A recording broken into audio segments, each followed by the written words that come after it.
Hillary Clinton's major milestone getting women's attention across the metro. It's a big step. I think young girls should feel like they could grow up and be president one day if they so want to. I think it's good. I think it's good progress for women. I think it's about time that we, were commander-in-chief.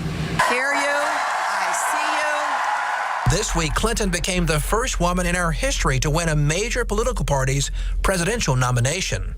We've been here quite some years, and we've never had a woman to make it this far. So I'm excited about the fact that she's done that. Alice Clark, like Clinton, is also a political trailblazer. I really had not thought about it until after the election. Clark is the first ever black woman elected to the Mississippi legislature, and she's a huge Clinton supporter. I think they were more excited about it. So I think this time maybe we as women might be more excited than Hillary is. But not everyone is excited about Clinton's milestone. I don't care.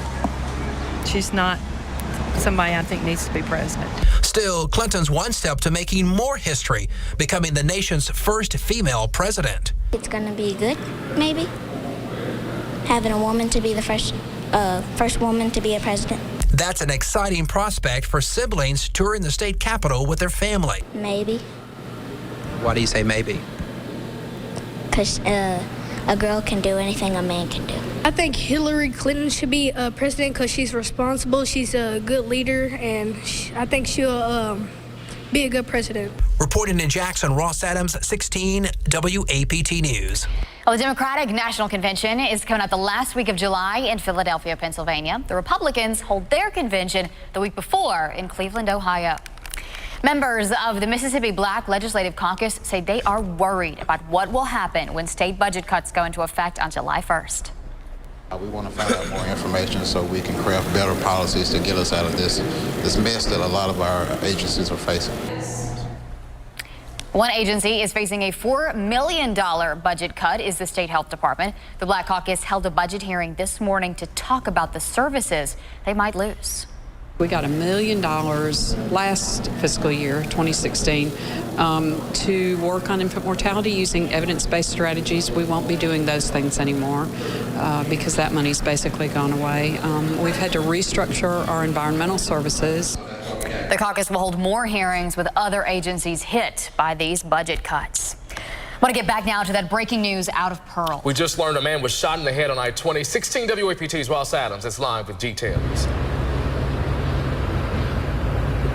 Pearl police still on the scene of this apparent road rage shooting here at Airport Road and I-20 in Pearl. You can see the police car still on the side of the interstate, and this is the car that was apparently targeted in that shooting. It's a late model Nissan. Police confirmed that one man traveling in that car was shot one time, taken to University Medical Center. We don't know his condition right now, but I can tell you that they are looking for who they are looking for. Two white men considered armed and dangerous. They're said to be traveling in a 2001 Chevrolet Silverado with an extended cab, gold metallic colored truck with the Mississippi license plate, Pearl River County. The tag number is PU2743. That's, again, a Pearl River County license plate. And again, those two men believed to be involved in this apparent road rage in Rankin County are said to be armed and dangerous. That's the very latest from here in Rankin County. Ross Adams, 16 WAPT News. Okay, and we do also want to mention the traffic situation there. We are told it could take at least another hour before the traffic on I-20 East near Airport Road is back open and clear for traffic. That's right. Coming up, hundreds of college prospects showing off their skills to college coaches. A few high cirrus clouds. Boy, look at that shot. Isn't that nice? Winds are light, humidity low. We have a comfortable evening at hand. The full forecast coming up. You're watching 16 WAPT News.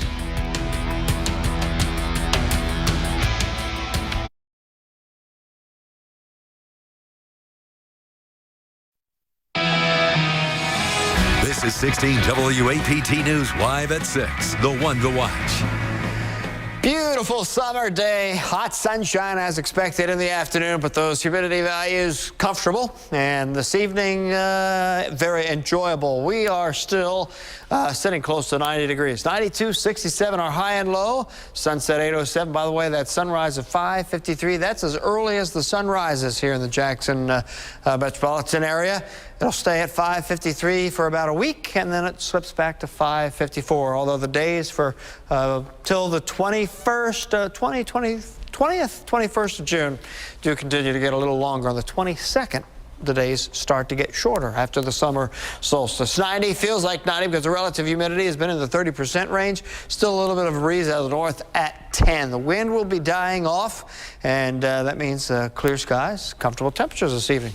So afternoons are going to continue to be hot. In fact, we'll probably turn those high temperatures up a little bit Friday and Saturday before they go back down. Humidity will be returning, but it should remain comfortable with relative humidity values in the 30% range for a couple more days. So Meridian, Hattiesburg, Macomb, 90, 91 right now. For the first part of the evening up till about 8 o'clock, we'll stay in the middle and upper 80s. Then after that, we'll see temperatures fall into the upper 70s. Look at that dry air. Remember, the lower the dew point number, the better. Pretty muggy over there in Destin, front right along the Gulf Coast. Dew point has been close to 60 all day, and look at that in Birmingham. Some of the dew points in the upper 40s. So with the dry air affecting some of our eastern counties, could get pretty close to 60. Raleigh, Morton, Kosciuszko, Carthage, everybody else should be in the mid-60s, so that's very nice. So there's that big high-pressure system, which is in control. Few high thin clouds, high cirrus clouds, that's it. High pressure continues to funnel dry air in on Thursday and Friday. Over the weekend, that high will be far enough to the east that our muggy flow returns over the weekend, and by Sunday there could be a couple renegade late-day storms. So 63. Crescent moon will be in the western sky as it turns dark, comfortable. 63 your low, 92 tomorrow. Low humidity continues, northeast wind 5 to 10. Here's that 7-day forecast. Friday and Saturday look the hottest of the 7-day. As the humidity returns, lows will be in the 70s, and then we'll see some afternoon pop-up thunderstorms back in the forecast Sunday and next week. Yeah. Summer weather, it's settling in. Oh, it's here. Yeah, those humid days are when you're just ready for it to rain so out there. You know, this hot afternoon, but you know, it's tolerable. Yeah, it is. All right, David, thank you. Well, the Mississippi State Diamond Dogs warming up for this weekend's Super Regional Showdown. You're watching 16 WAPT News at 6, the only 1-2 Watts.